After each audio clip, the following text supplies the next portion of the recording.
안녕하세요, 금세자입니다. 이번 영상에서는 워킹 홀리데이 다들 가던데 나도 가야 되나?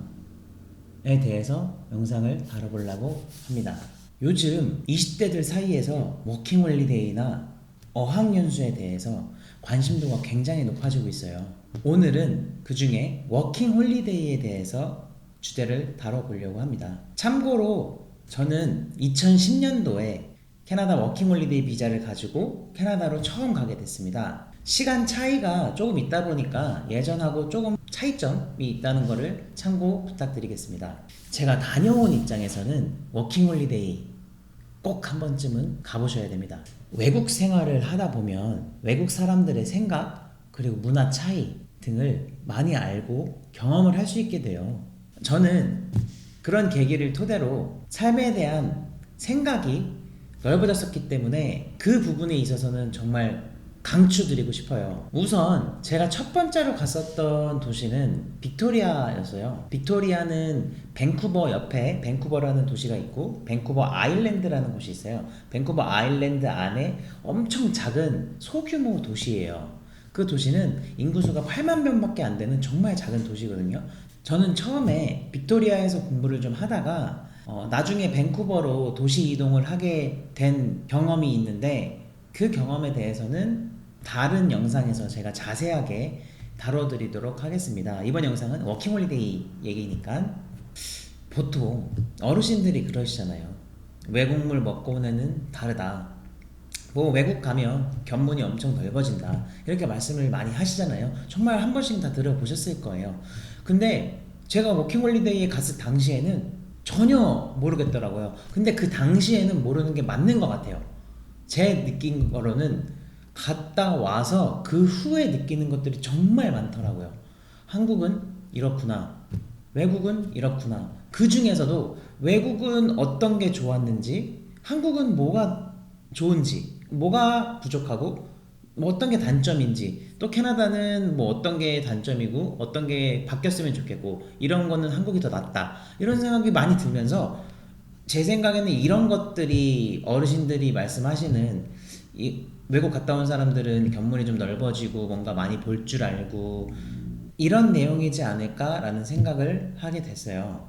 이런 차이점을 느끼면서 제가 몸소 느끼게 되잖아요. 그렇게 되다 보면은 어떤 부분은 내가 받아들여야 되는지 아니면 이 부분은 그냥 뭐 이렇게 돼야 되는지에 대해서 많은 생각을 하게 되더라고요. 사실 제가 이 영상을 제작을 하게 된 이유는 이런 내용들이에요. 많은 사람들이 워킹홀리데이에 되게 고민도 좀 많이 하고 또 한 가지는 가장 큰 고민 중에 하나는 캐나다로 가야 할지 아니면 호주로 가야 할지. 캐나다는 신청이 어렵고 호주는 그냥 신청만 넣어도 어느 정도는 금방 나오고 약간 이런 걱정을 많이 하고 계시는데 이런 것들을 좀 얘기를 해드리고 싶어서 제가 이 영상을 만들게 됐어요. 솔직히 말씀드리면 캐나다와 호주 어느 나라가 영어 공부에 도움이 될까요? 제가 느낀 호주는 되게 멋있어요. 발음도 막 이렇게 브리티시 발음하고 근데 캐나다는 되게 엄청 부드러운 영어에 속하거든요.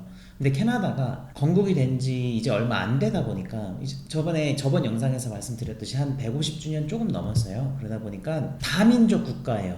그래서 호주보다 더 많은 영어를 듣게 돼요. 예를 들어서 water이라고 발음을 하는 걸 듣다가 water를 듣게 되면 못 알아들을 수 있거든요. 근데 water 듣다가 water를 들으면 정말 쉽게 들리거든요. 이런 차이라고 생각을 하시면 돼요. 영어 공부할 때도 똑같은 생각을 하시는 분들이 있으실 거예요.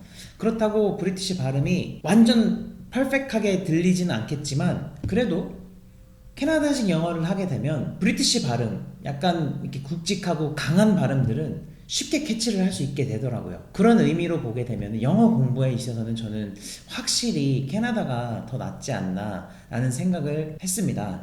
어학연수랑 워킹홀리데이는 약간 목적 자체가 조금 다르긴 해요. 어학연수는 우선 공부를 하러 가게 되는 거기 때문에 우선 처음에 학교 등록도 많이 하게 되고 그 이후에도 계속해서 학생 비자라는 걸 받고 생활을 하게 되기 때문에 자본금이 사실 꽤 필요한 연수예요.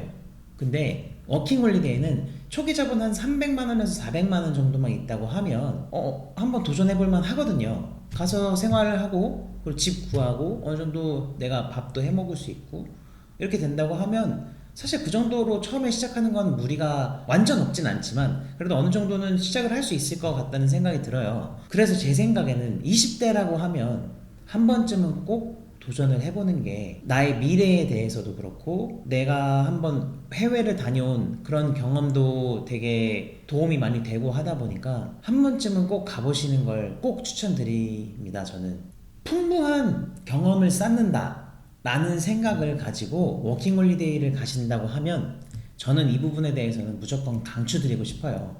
한 번 갔다 오면 정말 쓸데없는 경험이라는 거는 없다고 저는 생각이 들거든요.